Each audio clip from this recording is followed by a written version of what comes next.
Buksan po natin ang ating Biblia sa Philippians chapter 2, verses 12 to 13. Tayo tumayo at sabihin natin bulay-bulayan ang salita ng Diyos na basahin ko po sa Tagalog. Kaya nga mga minamahal, tulad ng inyong buong puso pagsunod, noong ako'y kasama pa ninyo, lalo kayong magiging pasunuri ngayong ako'y malayo sa inyo, pagsumikapan ninyong maging ganap ng inyong kaligtasan ng may lubos at paggalang sa pag-ibig sa Diyos. Sapagkat ang Diyos ang kumikilos sa iyo upang inyong naisin at isagawa ang kanyang kalooban. Aming Panginoon, sa iyo namin dinadalangin ang iyong salita na mapagpaalam. Aming pinataas ngayong umaga ito ng iyong Banal na Espiritu siyang manguna sa aming kalagitnaan. Pangunahan mo mula ang iyong lingkod sa pagpapahayag, ipakita mo sa amin ito ang nais mong ipaalam upang ito'y maging kapakinabangan at kalakasan para sa aming buhay. Ganon din sa lahat ng makikinig, tanda mo ang aming puso. Pangunahan kami ng iyong Espiritu Santo mula sa pagkikinig, pangunawa at pagtanggap ng aming puso upang ito'y maging kalakasan at buhay, Panginoon. Hayaan mo, Panginoon, ang aming pangangaral ng salita mangyari ang nais mo sa pangalan ng mga nangyayari sa isa. Dito po sa ating nabasa, ang Pilipos po ay kilala sa kapahayagan patungkol sa pagbabago ng isang tao mula sa dating ng kalagayan. Kita natin na ang Pilipos na pinahayag dito kung paano si Kristo ay nabuhay na tao upang ipakita sa atin yung tamang pamantayan. Sa ngayon, ang unang linggo ng isang taon, madalas dito natin iisip ang muling magplano patungkol sa buhay natin. Muling maglatag, anong mga naisin natin? Kaya dito yung laging binabanggit yung New Year's resolution. No? Noon, nung pagpasok namin sa school, ang unang papagawa sa amin ay ano ang inyong New Year's resolution. Gagawa kayo Tagalog na pagsasanay, tapos English na. Sa English, yun din ang tatanong. O, di ba? At madalas, yun yung nauso, no? Pero kung kada taon ay nagbabago ang tao tungo sa ikabubuti, eh dapat mabuti ng mabuti ang mundo, di ba? Pero makita natin, mismo ng Biblia nagsabi ang mundo ay masama na masama. Yung mga bagay na hindi ginagawa noon, na ngayon ay naging common. Naging parang normal na lang. At pag ito'y naging normal na lang, ang nakakalungkot, ito yung nagiging makapangyarihan, ginagawa ng tao ngayon. Kaya napakahalaga yung ating pag-aaralan ngayon patungkol sa kaligtasan at ating pinagka. Ang ating pag-aaralan ay pinamagatan kaligtasan, kapangyarihan para sa pagbabago. Kung ang New Year's resolution natin ubutin mo sa iyong lakas, sa ating kakayahan, sa ating admiration or inspiration, sigurado ko sa iyo, mabibigo lang tayo. Walang kakayahan ng tao na baguhin ang kanyang sarili. Ang Diyos lang ang may kakayahan para magbago ng tao. Siya lang. Bakit? Ang pagbabago kasi hindi nagsisimula sa labas. Kapag ang pagbabago nagsisimula sa labas, ganito mangyayari. Sabi ko doon sa yung may lalaki na nililigawan. Sabi nga doon sa kanyang nililigawan, pag sinagot mo, magbabago ako. Kaya, nung sinagot siya, para siya magbago. Kaya, pag nandiyan yung kasintahan niya, hindi siya naliligarilyo. Hindi siya nagmumura. Kasi nandiyan yung kasintahan niya. Pero pag nandun siya sa malayo sa kasintahan niya, at nandun siya sa mga barkada niya dati na kung saan alam yung kanyang gawain, normal din sa kanya yung paggawa ng masama. Diba? Bakit? Kasi ang pagbabago mula sa labas, wala yung kasintahan. Di ba? Pag outward influence or outward yung dahilan ng pagbabago, walang mangyayari pagbabago. Ganyan din sa lahat ng institusyon. Di ba? Minsan nga sa DepEd, presyon doon, bakit pag may bibisita, kailangan ipaalam? O magkakaroon ng pagbisita, yung supervisor doon sa isang school, dapat hindi na ipapaalam. Bakit? Kasi pag pinalam, gawin lahat ng teacher, ikaw ito i-design mo, sabihin mo to. O lahat, naka-uniform na, walang absent, walang pay. Scripted lahat, kaya pagdating ng supervisor, grade na yung school, sigurado pa nasa school. 2 linggo pinagandaan, di ba? Tapos ang gagaling ng bata, di ba? Siyempre, isa lang yung tinutukan sa loob ng 2 linggo. Magaling talaga, di ba? Sabi ko, pag siya doon, wala. Makita natin may problema. Kahit sa barangay, di ba? Makita natin sa barangay, meron yung tinatawag na evaluation, di ba? Grade ng barangay. Makita nyo, kompleto lang ang papel, pero hindi totoo yung nasa papel. Di ba? Yan yung kalakaran, kasi ang grade ng, is papel. Kahit marami kayong accomplishment, pero walang papel, walang kwenta, hindi kayo mag-grade na mataas. Pero kung mayroong papel, kahit walang malinaw na ginawa, sigurado panalo. Kasi papel yung usapan. Ano yung mga ni-report nyo? Ano yung mga pinasa nyo? At yun yung problema. Kapag ang influence galing sa labas, peke ang pagbabago. Ang konsepto ng Biblia, ang pagbabago, ay mula sa loob. Ang unang babaguhin ng Diyos, ang loob. Sabi niya dito, pagsumikapan ninyong maging ganap ang iyong kaligtasan ng may lubusang paggalang at pag-ibig sa Diyos. Yun yung pinagbubutan. Galing sa loob, yung puso natin dapat ay nagmamahal sa Diyos, gumagalang sa Diyos. Pagdating sa verse 13, sapagkat ang Diyos ang kumikilos sa inyo upang inyong naisin, isagawa at inyong panooban. Kapag nauna ang Diyos sa loob ng ating puso, naging ang sentro ng buhay natin ng Diyos, siya ang gagalaw sa buhay. Siya ang nagkokontrol sa iyo. Siya yung may mga bagay na hindi mo kayang gawin ng Diyos kapag nauna siya sa puso natin. Ang puso natin ang nagkokontrol ng lahat ng bagay. Kaya sabi ng Biblia, kung nasa na yung puso, aroon ang iyong buhay. Kaya kang kontrolin. Halimbawa, yung dalawang probinsyano at saka yung taga Manila, pag pinagsama mo, yung probinsyano, nung makapunta dun sa isang liblib na probinsya, kunin na siya doon kasi nakikita niya na yun. Diba? Pero yung galing Maynila, ang sarap naman dito. Yeah. Ang sarap tumira dito. Yeah. Pero kita mo kulang sa gadget, kulang sa kuryente. Pero yun yung dinidesign at wala noon. Sa Manila, gulo-gulo siya, ingay. Di ba? Biglang nakaranas siya ng mayapa at tahimik na lugar, preskong hangin, totoong hangin na, hindi hangin galing sa Tambucho. Ma-appreciate mo yung mga bagay-bagay. Hindi nyo hinahanap ng puso mo, hindi desire ng puso mo. Pero yung taga-probinsya, sana makarati ako Manila. Yung hinahanap naman niya, yung mga wala. Pero kahit nasa probinsya ka, kung ang dinidesign mo yung mga bagay na narito, hindi ka mong bubuhin ng probinsya. Kung nasa Manila ka, ang dinidesign mo yung mga bagay na naroon, hindi mo na naisip pumunta ng probinsya. Ibig sabihin, yung puso natin ang nagpo-control. No? Kaya, wala naman kayahan ng tao gagawin sa sarili niya. Mag-usapan muna natin yung kaligtasan. Ang kaligtasan, binabanggit ng Biblia na ito ay, kasi sabi ko, work out your own salvation. Yung word na work out doon, hindi nangangulugan na ikaw magtatrabaho para kapaligtas. Hindi. Ang kaligtasan na tinanggap mo, may kakayahang magtrabaho para sa iyo.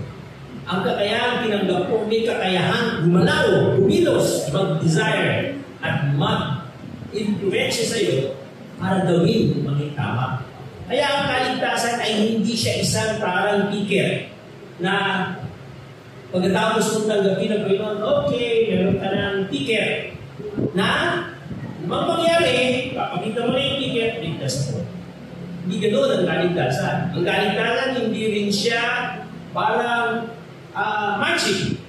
Sabihin mo lang, Panginoon, tinatanggap kita bilang Panginoon, tagapagligtas, pinagsisiyang ko ang aking kasalanan at yung oras na iligtas ka lang. Minsan, parang naging ganun eh. Kayo po, hindi niyo maiging. Kailan niyo tinanggap ang Panginoon bilang tagapagligtas? At paano kayo nailigtas? Yung sinabi ng Panginoon, tinatanggap kita bilang Panginoon tagapagligtas. Paano kapag tinatanggap namin sa Santa Rosa, mga bata, inigo namin mga kabataan. Pagkatapos biglang merong isang alat namin loko-loko. Inausap natin, dinala namin sa mga tapos pinag-umating kaligtasan. Tapos, sige, para kapatid ng Diyos, mapasayo, tanggapin mo siya. Pinapikit siya ng kasama ng pastor. Ipikit, tayo manalangin. Sumunod ka sa akin panalangin.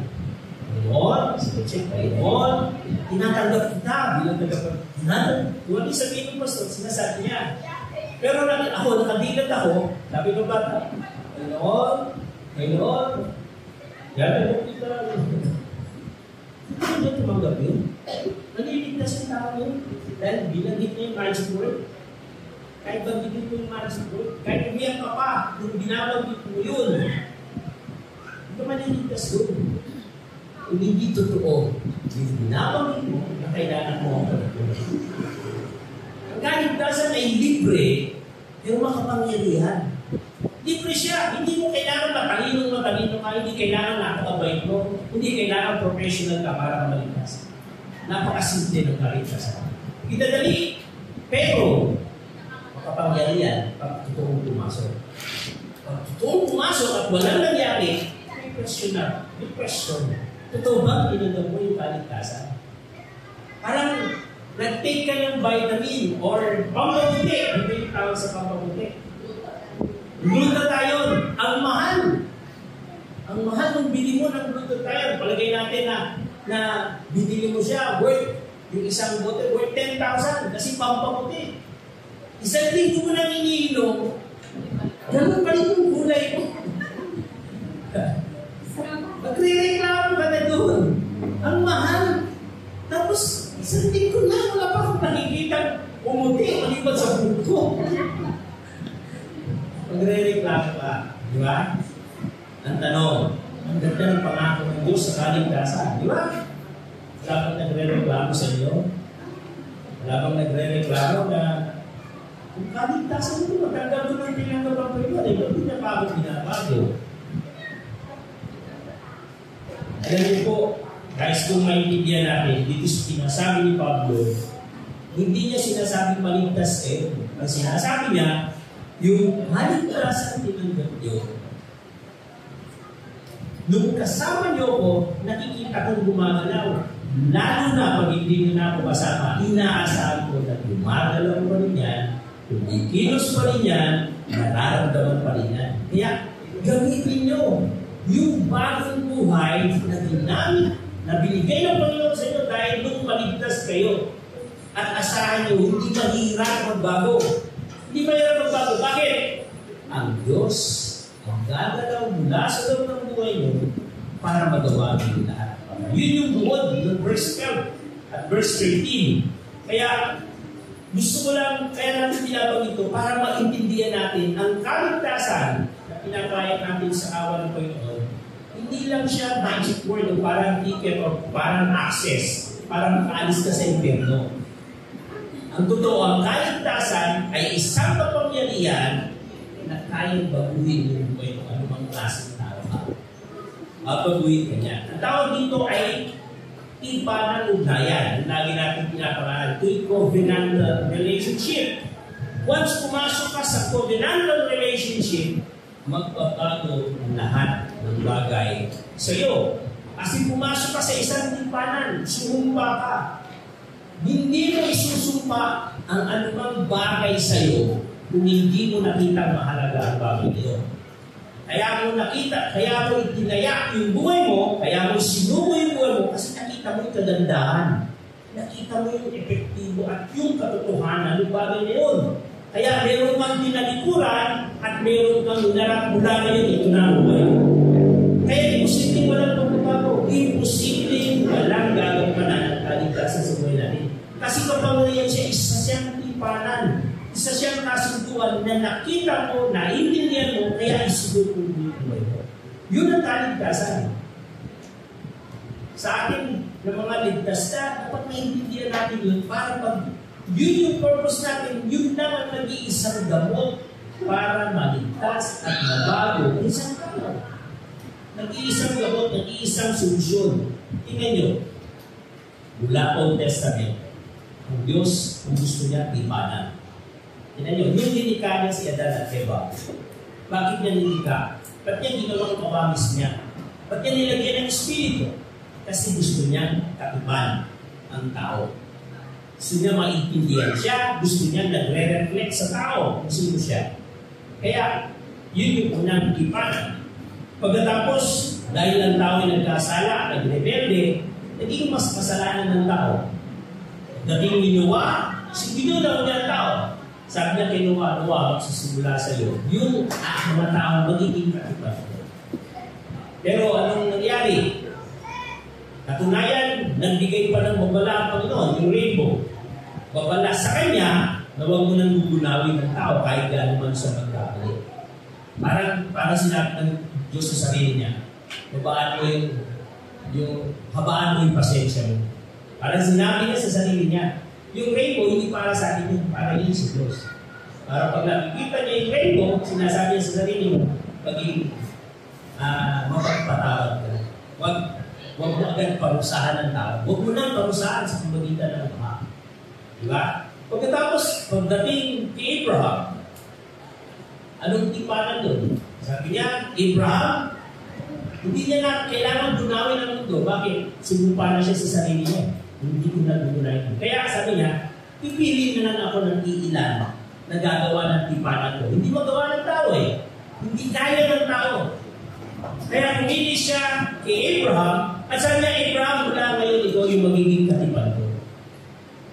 Iwan niya si Abraham, at layo-layo mo, ang pararamihin ko. At dahil doon, makita natin, nagsimula ang Israel. Pero bago yun, sinabi niya, parang kung ikaw ko, sinabi niya, yung lahi mo ang magpapakilala ng aking tipanan. Pero yung sa lahi mo magagaling, yung tipanan ko sa ibang bansa, sa ibang bayan. Yung mga Gentiles, makakakilala din sila, pero mauna yung lahi mo. Pero ang totoong lahi mo, ay yung mga nakipagtipan sa akin sa pamagitan ng pananampalataya, hindi sa dugo at laman. At yun yung kay Abraham, tuloy-tuloy yan, pagdating sa New Testament, pakita natin lahat ng kinatipan ng Panginoong Isa, Father, walang kakayahan na maging tapat. Maging Israel, hindi sila naging tapat. Pagdating ng New Testament, bumaba si Jesus, siya yung nag-fulfill yung sa tipanan na hinihingi ng Diyos. Siya yung gumawa doon sa tipanan na kailangan dapat natin iwa. Pagkatapos siya magawa yun, siya rin yung nagbayad doon sa lahat ng pagsuway doon sa tipanan. Siya rin yung nagbayad, siya rin nagpaalis sa atin mula sa kasalanan. Ngayon, sabi niya, sino man tumanggap sa Panginoon, mananahan ng Panginoon, pinatawad ang iyong kasalanan. Bakit? Kasi, yung dapat mong matupad na hinahanap ng Panginoon ginawa ni Jesus. Yung dapat na parusa na ibigay sa iyo dahil sa pagsuwan, kinuha ni Jesus. Ngayon, dahil pag-aari ka na ng Panginoon, hindi ka nahatulad ng Diyos dahil dun sa dating mong buhay, hindi sa bagong mong buhay na pag-aari ng Diyos. Kaya dun sa tipanan, hindi kayo dalawang tao ng Diyos. Yung Panginoon na lumapit sa iyo, na nag-anyaya sa iyo, na tinanggap mo, yung oras ay isinupo mo yung buhay. Kaya nga, Lord and Savior. Ibig sabihin ng Lord, makita natin yung dulos and kairos. Sa Tagalog, may nagmamayari at mayroong may-ari. Ang Diyos ang siyang may-ari at siya yung nagmamayari at tayo yung kanyang pagmamayari. Hindi na tayo ang may-ari ng buhay natin. Doon pinanggap mo noon. Siya na ang may-ari. Kaya, dahil siya na ang may-ari, sabi niya dito, ako ang gagalaw sa inyo para magawa niyo yung nararapat. Kaya, kaya magbago sa tao kapag ang Panginoon na yung nag-ahari sa kanyang buhay. At yun yung minangad natin. Kaya sa New Year's resolution, pagkita natin, walang kakayahan kahit anong New Year's resolution natin gawa sa inuhugol mo sa iyong sarili na hindi magtatagumpay. Pero pag ang Diyos ang siyang biglaw at umilos dun sa New Year's resolution niya, hindi New Year's resolution mo. Yung sa nais niya, hindi yung nais natin. Mangyayari. Lalo na kung hindi tayo pumapalag, hindi tayo nakikipaglaban sa Kanya. Pag pinagsama natin yung kakayahan ng Diyos, tsaka kakayahan natin, humihila. Pag binayaan natin yung kakayahan ng Diyos, yun yung pinakamakapangyarihan na may mangyayari talaga sa buhay natin. Pag ang ginamit naman natin yung kakayahan natin, walang mangyayari. Babagsak lang natin.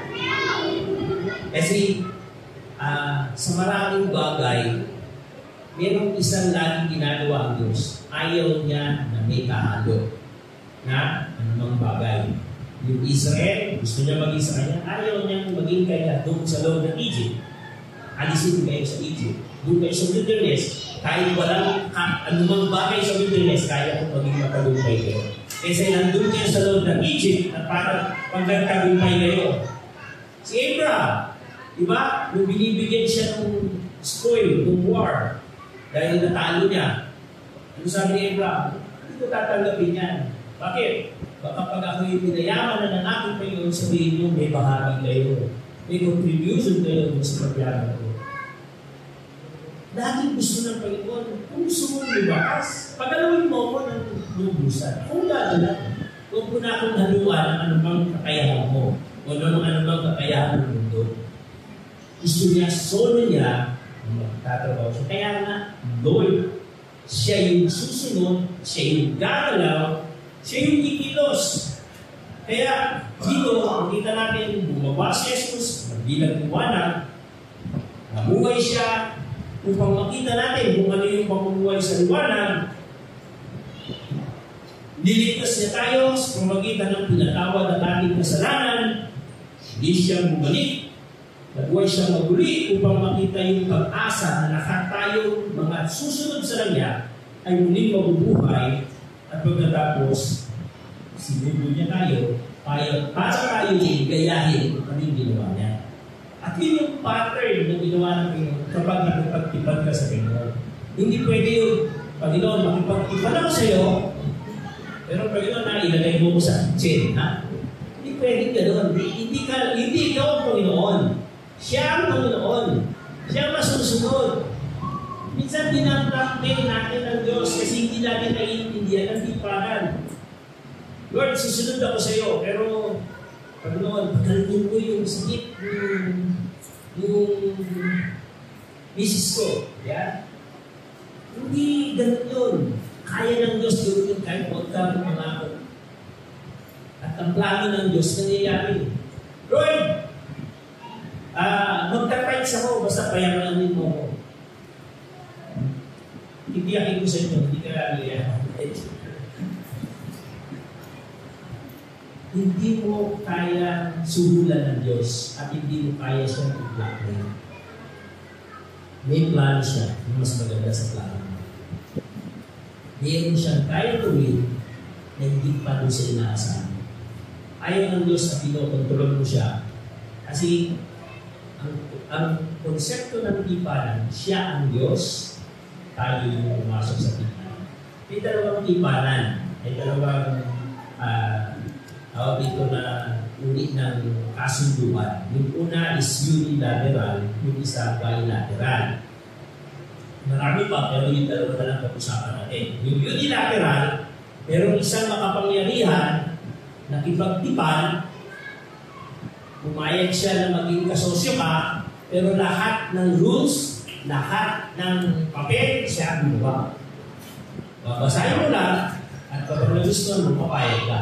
Tawag doon unilateral.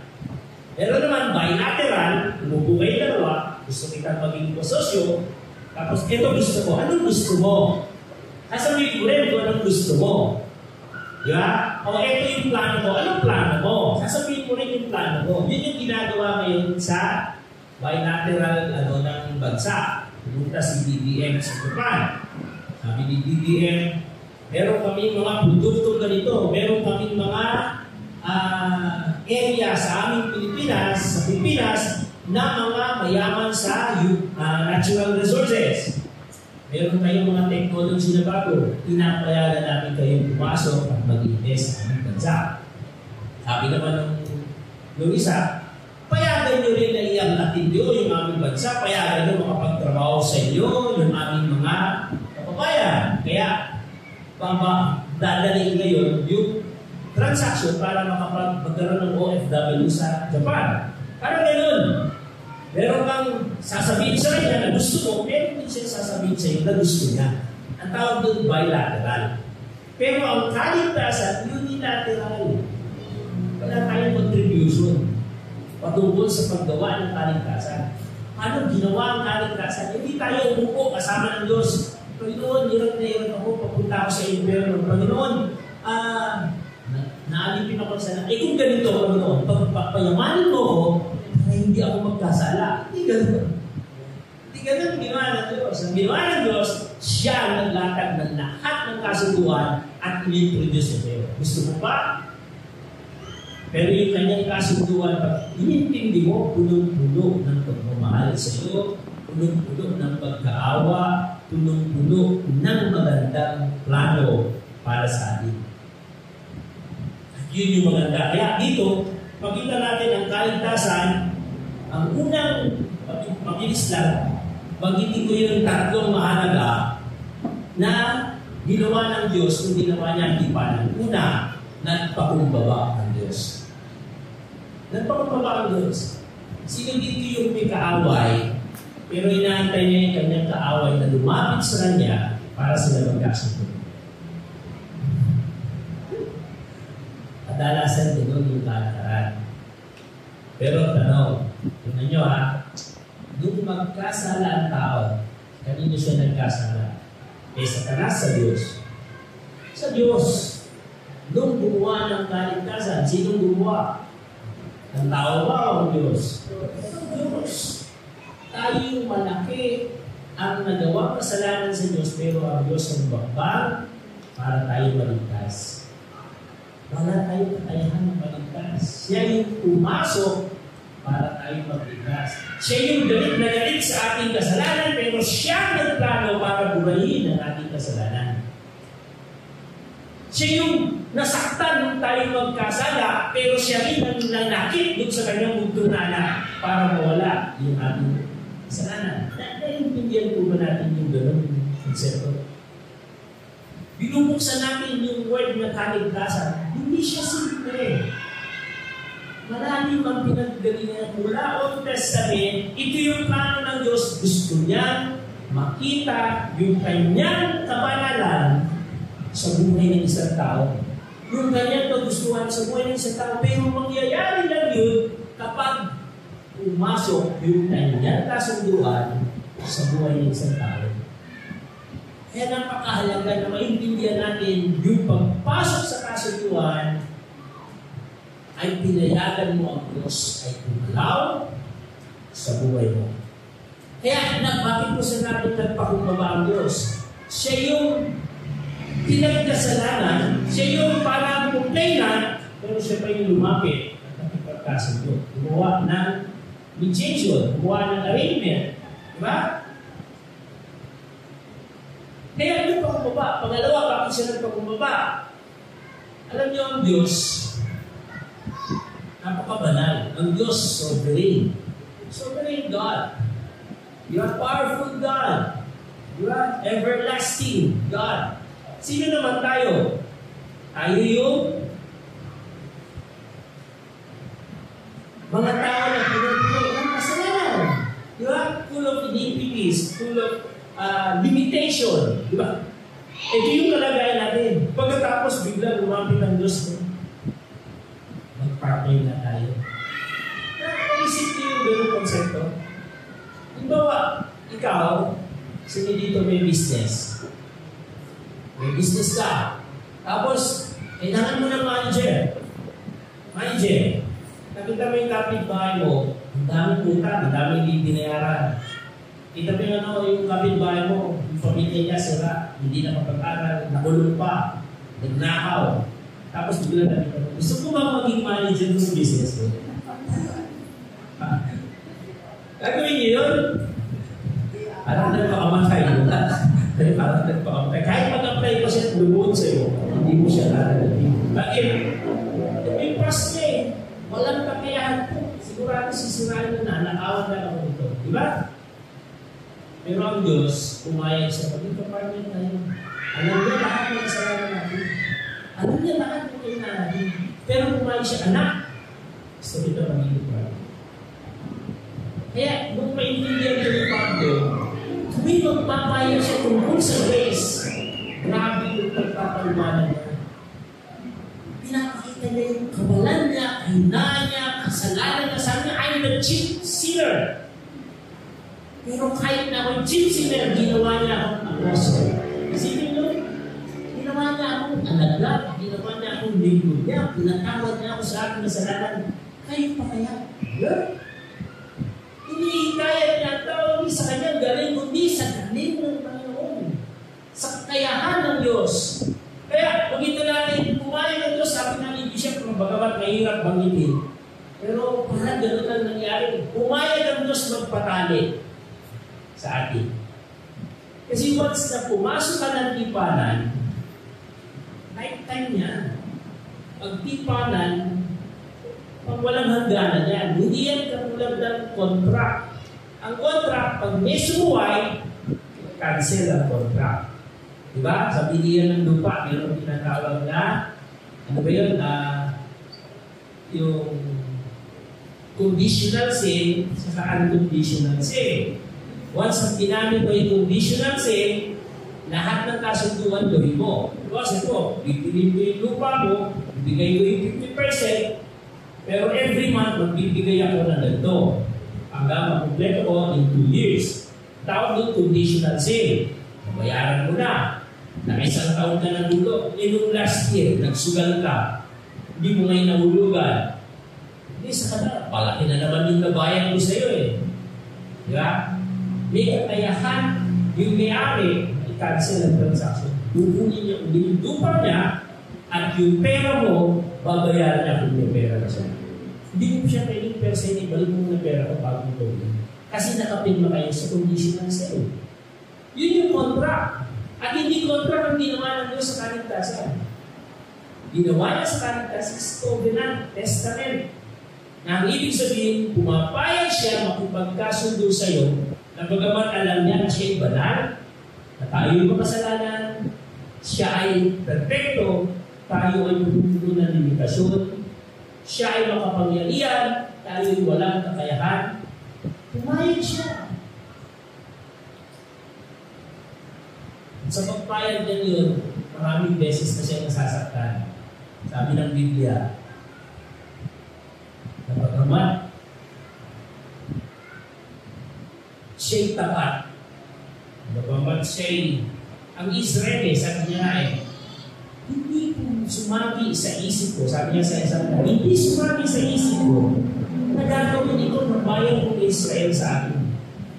Alam niyo yung verse na yun, yung ginamit ni dating daan eh, para sabihin na hindi alam, hindi all-knowing ang Diyos. Hindi siya all-knowing. Bakit? Hindi nga niya alam na gagawin ng Israel yung ganun pagsuway. Pero yun is uri ng sentence na hindi ganun ang meaning. Isang uri ng sentence na parang nagre-reklamo ang Diyos.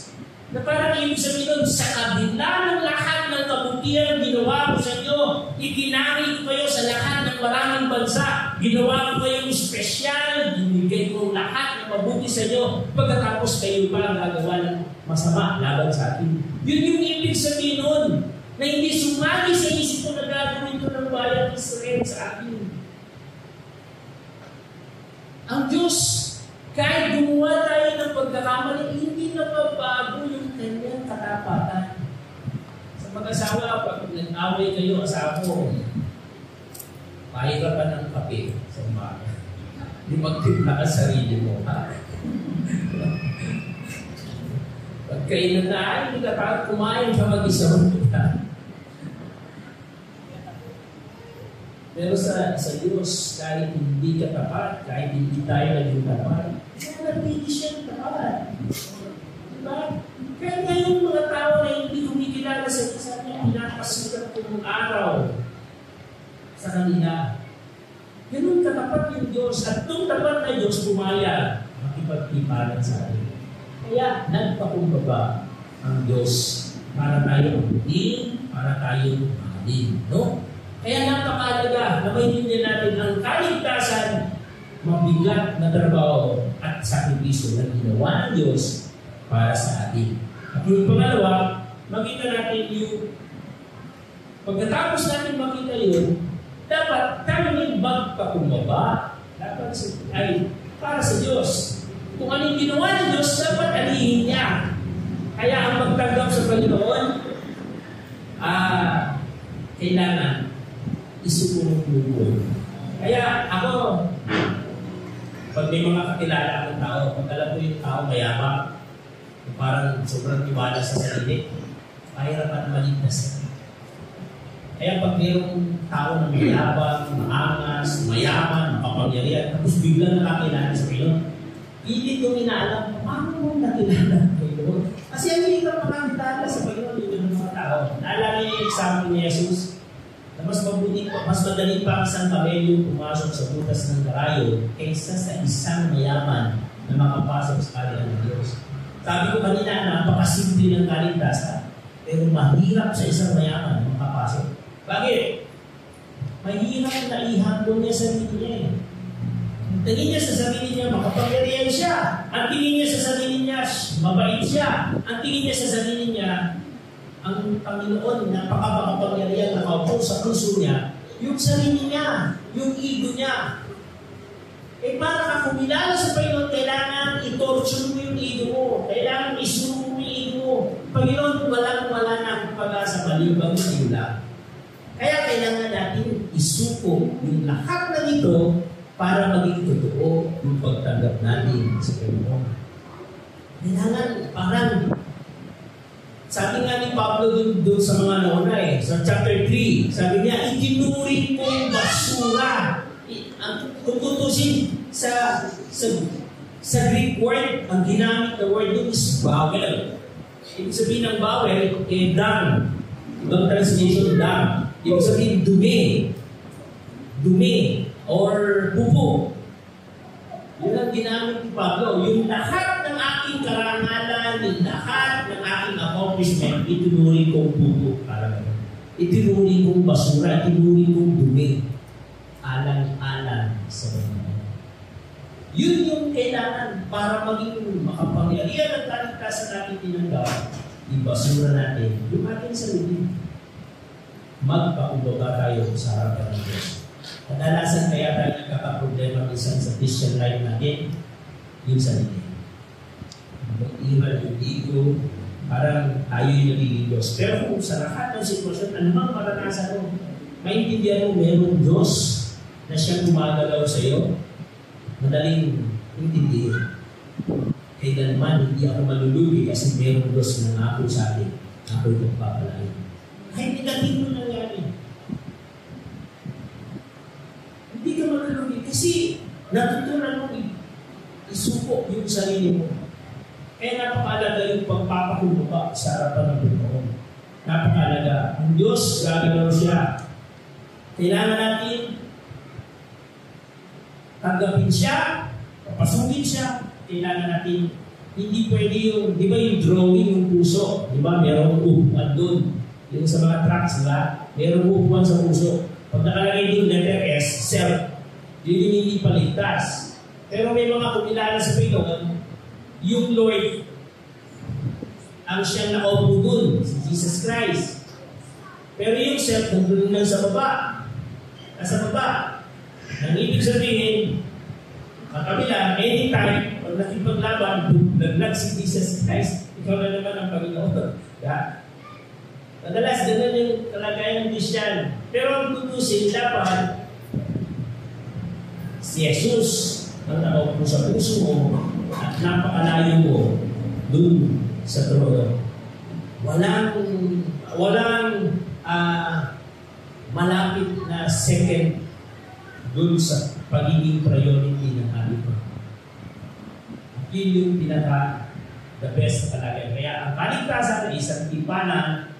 Nagpakumbaba po yun para mabin tayo. Kailangan din natin magpakumbaba para makalapit sa totoong kaligtasan na bigay ng Panginoon. Pangunin dito tayo magtatapos. Pag nangyari, naintindihan natin yung ginawa ng Diyos, ginawa natin yung pagpapakumbaba para tanggapin yung kaligtasan. Ito na yung pangyayari. Mayroong pagbabago mangyayari kasi magmamanifest yung nature ng Panginoon sa buhay natin. Bakit? Siya na yung nakaupo. Pag siya na kumokontrol, magagawa natin yung mga bagay na hindi natin kaya. Siya na ang gagalaw, siya na ang kikilos. Kaya, yung sinabi niya sa verse 13, basahin ko niya, sabi niya, sapagkat ang Diyos ang kumikilos sa inyo upang naisin at isagawa ang kanyang kalooban. Dahil siya na ang magmamayari, siya na ang gagalaw, siya na ang kukontrol, siya na ang masusunod. Kasi siya na yung nasa loob. Diba? Kaya, kung titingnan natin yung verse 1-11, makita natin doon yung totoong konsepto. Basahin ko lang yung 2. Lubusin ninyo ang aking kagalangan magkaroon kayo ng iisang ispan, the same mind in Christ. No? Pagkaisa kayo sa puso at diwa, huwag kayo gumawa ng anuman dahil sa paghahangad ng ninyong maging tanya. Personal, accomplishment. Sabi niya, huwag niyo gawin ito sa halip bilang tanda ng pagpapakumbaba, ikunin ninyo higit ang iba kaysa sa inyong sarili. Kung nagawa mo magpakumbaba sa Diyos, magagawa mo rin magpakumbaba sa kapatiran mo, sa kapwa-tao. Hindi ko kung nagawa mo na magpapakumbaba sa Diyos, kaya mo nang gawin na ituring yung kapatid mo na mas mataas sa'yo. Kadalasan, yan yung mga nagiging problema. Sabi niya, palakasin ninyo ang kapakanan ng iba at hindi lamang inyong sarili. Naway, pagkaroon kayo ng kaisipang katulad ng kay Kristo, Jesus, kahit siya likas na tunay na Diyos, hindi niya ipinagpilitang manatiling kapantay ng Diyos. Sa halip po sa niyang inubad ang pagiging kapantay ng Diyos at naging katulad ng isang alipin, pinanganak siyang tulad ng mga karaniwang tao at nang si Kristo ay maging tao, nagpakumbaba siya at naging masunurin hanggang kamatayan. Maging ito ay kamatayan sa krus. Ba't biniin yung kamatayan sa krus? Kasi yun yung pinaka-nakakahiyang kamatayan na mangyayari sa isang tao. Kasi hubaran ka dun Tapos ituturin ka ang makasalanan ng tao. Kasi ano yun? Death penalty, kumbaga, pinakamabigat na parusa. At dahil dito siya ay lubusang itinaas ng Diyos at ibigay sa kanya ang pangalan higit sa lahat ng pangalan. Tinayo yung pattern. Pagkatapos mo tanggapin ng Panginoon, pagkatapos mo isip mo ang buhay sa Panginoon, kailangan makita ng Panginoon yung buhay niya sa buhay mo. At so, pag magkita na yun, doon sa first time, doon ka pala itataas sa Panginoon. Kailangan mag-undergo tayo doon sa sistema ng Panginoon. At kapag nangyari yun, doon ko palang nararamdaman yung tunay na pagpapala ng bigay ng Panginoon. Hindi siya magic na pag tinanggap mo ng Panginoon, ligtas ka na, kasi wala ka ng obligasyon. Ang pagpasok sa isang tipanan ay pagpasok sa isang obligasyon. Pero yung obligasyon na hindi ka nakakaboring, yung obligasyon na hindi nakaka-torture. Bakit? Kasi once nakapasok ka, you cannot outgive God. Ano mang ibigay mo sa aktivisyo sa Panginoon, higit pa doon, o doble-doble pa doon ang kayang ibalik ng Diyos para sa iyo. Kasi patutunayan niya sa maraming tao, sa lahat ng nakakakilala sa iyo, na totoo yung paniniwala mo. Kaya, napakaganda na sa taong ito, muli natin i-record yung kaligtasan tinanggap natin. Siya pa rin ba yung Panginoon? Siya gumagalaw, kumikilos, siya nag-aari sa lahat ng ating naisin at lalawin. Sa ating mga limitation, saan tayo nagkakasala, saan tayo nagkukulang, saan tayo bumabagsak. Ano yung bagay na nagpapabigat sa atin? I-check natin. Siya ba ang nagdadrive o tayo ang nagdadrive? Bakit tayo nasasaktan? Ano ilan? Baka kulang sa konsepto na Pagdinuan, pag nagtitiwala ka, wala nang bawal na darating sa buhay ko, hindi pagpapala. Baka nagkukulang na tayo ng pagtitiwala sa mga pangako. Tandaan po natin, walang nalulugi na pumasok sa tipanan natin. Ang bawat isa na ipag-isa sa Panginoon, lahat ng bagay ay pawaganda. Sabi niya sa Ephesians, chapter 1 verse 6, yung sinimulan ko na pagpapala sa inyo, tatapusin ko. Sabi niya sa Hebrew, verse 1, sabi niya, si Jesus Christ ang author and finisher of our faith. Kung ano yung sinimulan niya, tatapusin niya. Yun yung kagandahan. Kaya na sino magtatapos, tayo o siya? Siya! Kaya dapat wag mawala yung manubela ng ating buhay sa kamay ng Panginoon. Hindi dapat tayo nakikipag-agawan. Hindi dapat minsan tayo mag-drive. Pag papunta na ng bagay, Panginoon, ikaw na mag-drive. Pag puno-puno na ng problema sa Panginoon, ikaw naman mag-drive. Pagod na ako. Hindi gano'n. Maganda yung kahit wala kang bangin, iparamdam mo na sa Panginoon, nagtitiwala ako sa iyo. Ikaw na mag-drive sa buhay. At yun yung ating adikain sa taong ito, na magiging makapangyarihan ng Diyos sa buhay natin. Gagawin natin tema sa buong taon ito na ang buo natin sa bayanan ay makakilala sa Panginoon. Ang tipanan na tinanggap mo mula sa Panginoon ay hindi pwedeng ipamana sa anak.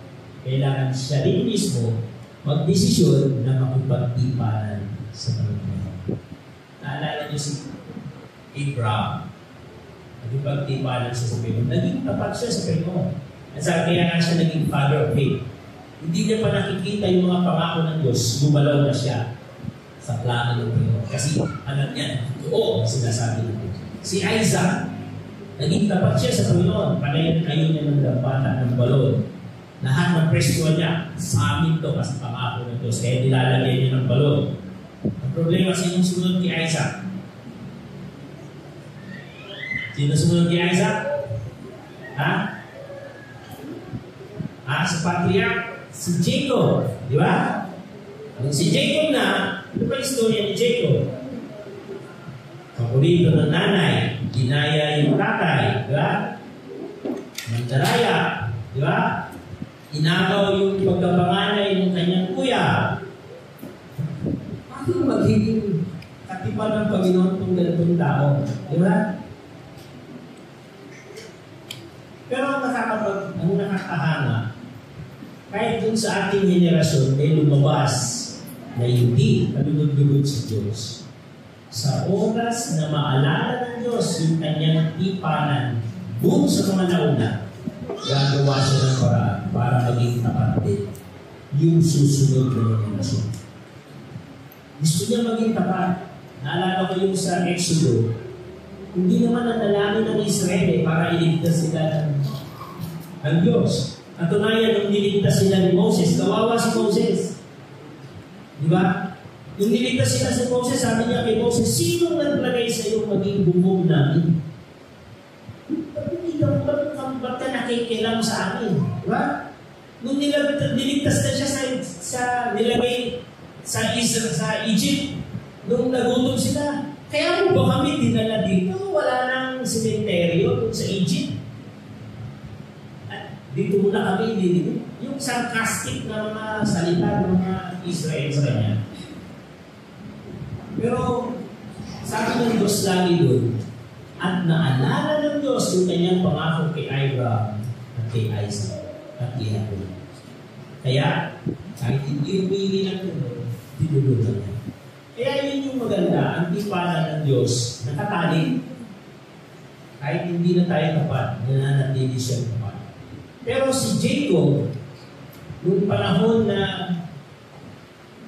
panay problema ang naranasan niya, lumipat siya, kumakas siya sa kapatid niya, pagdating doon, inalipin siya ng biyenan niya, para siya pulubi, tinayin si nilaliti ni Isaac at ni Jacob ha. Nung dumating si Jacob, si Isaac, doon kay Laban, kasi napag-asawa ni Isaac, yung kapatid ni Laban at si Rebecca. Napakayaman. May dalang ginto, may dalang mga hayop, may dalang... Kaya alam ni Laban, mayaman si Abraham. Pero dumating si Jacob, walang dala. Pulubi, walang dala. Kaya, si Laban, yung anak niya ang gagawing asawa. Nung pinangasawa, pumunta yung tatay mo dito, dami iniwan ng mga dote. Dami iniwan na kayamanan. Ito walang dala. O sige, bayad lang ako, pero maglingkod ka. Iwa siyang alipin sa loob ng 7 taon. Tapos, yung 7 taon, dinaya siya para maglingkod na namin ng 7 years. Di 14 years siya nag-alipin. At kauli-uli yan, makita natin, kung aalis na siya dahil sa sobrang paniligid o pagdaraya. Ayun pa, kung anong paraan, ayaw siya paalis din. Alam na, nung naglalakbay na siya, nagdadalangin na siya sa Panginoon. Diyos ng aking amang Abraham. Piniprayan niya, Diyos ng aking amang Abraham. Diyos ay ng aking lolo. Diyos ng aking amang Isaac. Panginoon, tulungan mo. Doon sa Mount Jabok, and sa River Jabok, tinulong siya doon ng Panginoon. Nakipagtulong siya sa Panginoon. Bakit? Kasi wala siyang tuwala sa Diyos kasi hindi pa siya nakipagtipan. Yung lolo niya at tatay niya palang nakipagtipan. Ang sistema niya, pag hindi ka nakipagtipan, hindi bida ang Diyos, ang bida sarili. Harap siya kay Isaac. Kailangan niya bukti sa kanila eh.